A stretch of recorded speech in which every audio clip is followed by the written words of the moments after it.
Hi mga kabesyo akong magaganda na katulad ko, Char! So ngayon pala ipapakita ko sa inyo kung paano ako magluto ng napakasarap na steak fajitas. So usually mga kabeshi, binabalot nila ito sa tortilla wrap, pero since na Pinoy tayo, syempre mas gusto kong iulam ito sa kanin. Dahil alam nyo naman, rice is life! Char! So first time ko itong natikman noong kumain kami sa isang Mexican restaurant. And super nagustuhan ko siya mga kabeshiwak. So ano pang hinihintay nyo? Welcome sa Panlasang Lot-Lot. Charot! Charot lang! So ang unang gagawin natin mga kabeshi ay gagawa tayo ng napakasarap na fajitas seasoning, ganon. So kailangan natin ng chili powder, paprika, pampaganda at pampagana. Char! Siyempre kailangan din po natin ng cumin, bawang para sa mga aswang. Char! Kailangan din natin ng paminta, pampaganda, at syempre, pampabata, charot.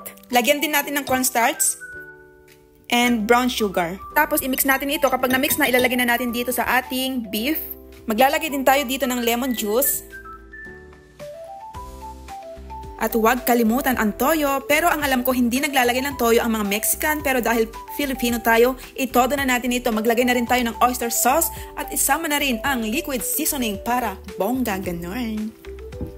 At syempre, haluin na natin ito ng may kasamang pagmamahal, ganon. Tapos, ibabad muna natin ito ng kahit isang oras or isang gabi. Or kahit isang taon, pwede naman, char. So ngayon naman mga kabeshi, hihiwain na natin po itong ating red pepper and then yung green pepper. Tapos yung ating sibuyas. Ito yung lalong magpapasarap sa ating steak fajitas, ganon.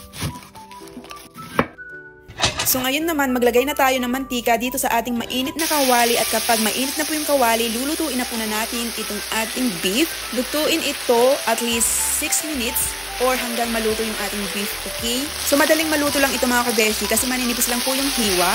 Huwag natin siyang i-overcook, yung kumbaga yung sakto lang yung pagka-brown niya, ganon. So ayan, luto na po yung ating steak. Ngayon naman, lulutuin natin itong ating mga gulay.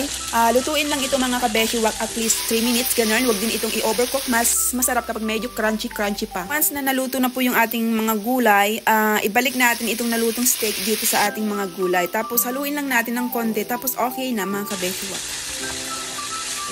So ito na mga kabeshi, luto na po yung ating steak fajitas. Ngayon, ang bango niya mga kabeshi. Sa amoy pa lang, tiyak na makakalimutan niyo ang mga sakit at hinagpis dyan sa puso nyo. Char! So ano pang hinihintay nyo? Tikiman time!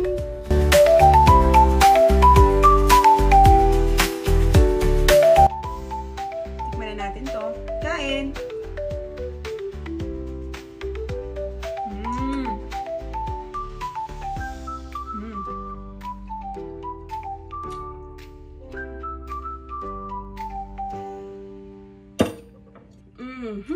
Grabe, ang sarap mga kabeshi. As in, talagang makakalimutan ng mga sakit at hinagpis dyan sa puso mo. Char!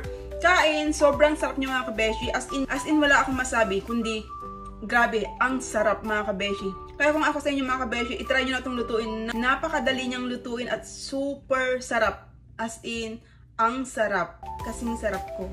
Char! Thanks for watching. Bye! Kain!